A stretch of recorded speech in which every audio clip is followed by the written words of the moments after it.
मरचू जंगल से लकड़ियां काटकर बाजार में बेचने गया, लेकिन उसे लकड़ियों के अच्छे दाम नहीं मिले। इस पर मरचू ने कहा, अरे भैया, इतने कम पैसे? इन पैसों में तो 2 वक्त का खाना भी नहीं मिलेगा। आप मुझे बहुत ही कम पैसे देते हैं। मैं इतनी मेहनत से लकड़ियां काट कर आता हूँ, लेकिन उनके पैसे मुझे बहुत कम मिलते हैं। भैया, तुम्हारी लकड़ियां होती ही इतनी कमजोर हैं कि मैं इससे ज्यादा पैसे नहीं दे सकता। तुम्हारी लकड़ियों के बस इतने ही पैसे बनते हैं। अरे भैया, कुछ ज्यादा कर दो ना। वो क्या है ना कि इन पैसों का तो कुछ भी नहीं आता। मैं अपनी जिंदगी कैसे गुजारूंगा? भैया, तुम जाकर अच्छी लकड़ियां लाओ, तभी इन लकड़ियों का अच्छा दाम मिल पाएगा, वरना इन लकड़ियों का तो यही दाम है। ये सुनकर मरचू बहुत ज्यादा परेशान हो गया और पैसे लेकर किराने की दुकान से सामान खरीदकर घर आ गया। घर पहुंचते ही मरचू की पत्नी सीता ने कहा, अरे जी, सामान ले आए आप? हाँ जी, सामान ले आया हूँ। सीता के चेहरे पर खुशी छा जाती है, लेकिन जब उसने सामान देखा, जी, इसमें तो बहुत थोड़ा सामान है। हाँ सीता, मुझे पता है कि यह सामान बहुत थोड़ा है, लेकिन मैं क्या करूं?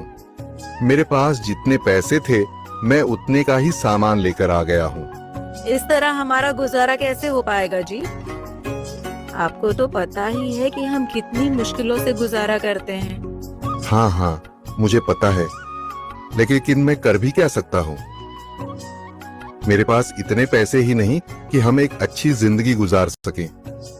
इतनी मेहनत कर रहा हूँ, लेकिन फिर भी मेहनत का फल नहीं मिल रहा। इतनी मेहनत से अच्छी लकड़ी काट कर आता हूँ, लेकिन मुनासिब दाम नहीं मिलता। मैं तो बहुत परेशान हूँ। क्या करूँ?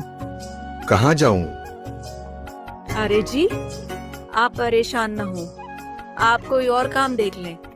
मैंने कई बार काम तलाशने की कोशिश की, पर किसी ने भी मुझे काम नहीं दिया। ये सुनकर सीता भी काफी ज्यादा परेशान हो गई। मरचू से सीता की परेशानी नहीं देखी गई। उसने अपनी पत्नी सीता से कहा, मैं फिर से जंगल की ओर जा रहा हूँ। अरे जी, अभी मत जाइए ना, वैसे भी शाम हो रही है। आप कल चले जाइएगा, अभी मत जाइए। ठीक है, अगर तुम रोक रही हो तो मैं नहीं जाता। मैं कल चला जाऊंगा। इसके बाद मरचू गांव में घूमने के लिए चला गया। तभी उसे एक आदमी मिला और उसने कहा, कहाँ जा रहे हो भैया? और सुनाओ, क्या हाल चाल है? जिंदगी कैसे गुजर रही है? अरे भैया, तुम्हें तो पता है कि लकड़ियां काटकर कैसे गुजारा होता है। हाँ भैया, तुम सही कह रहे हो। और आसपास के जंगलों में अच्छी लकड़ियां भी नहीं है। इसके लिए तो जंगल के अंदर जाना पड़ेगा। पर जंगल के अंदर तो काफी सारे जंगली जानवर होंगे। मुझे बहुत डर लगता है भैया, मैं जंगल में कैसे जाऊंगा? हाँ भैया, जंगली जानवर तो होंगे, लेकिन अच्छी लकड़ियां तो वहीं से ही मिलेंगी। ये सुनकर मरचू बहुत ज्यादा परेशान हो गया, लेकिन वह आदमी बिल्कुल ठीक कह रहा था। जंगल के किनारे की सारी लकड़ियां कट चुकी थीं। अब सिर्फ जंगल के अंदर ही अच्छी लकड़ियां बची थीं। अगली सुबह मरचू लकड़ियां काटने जंगल की ओर चल पड़ा। जंगल में आने के बाद मरचू ने कहा, अरे, यहाँ पर तो लकड़ियां ही नहीं हैं। वो आदमी सही कह रहा था, लकड़ियों के लिए तो जंगल के अंदर ही जाना पड़ेगा।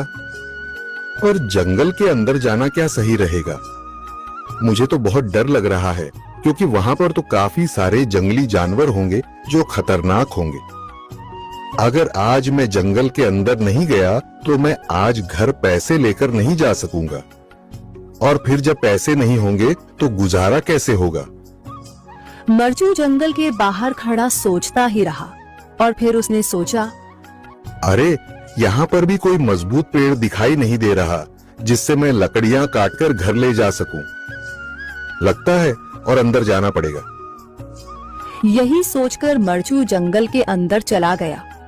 अंदर जाने के बाद उसने इधर उधर पेड़ देखे, पर उसे कोई भी अच्छा पेड़ दिखाई नहीं दिया। यह सोचकर मरचू जंगल के और अंदर चला आया।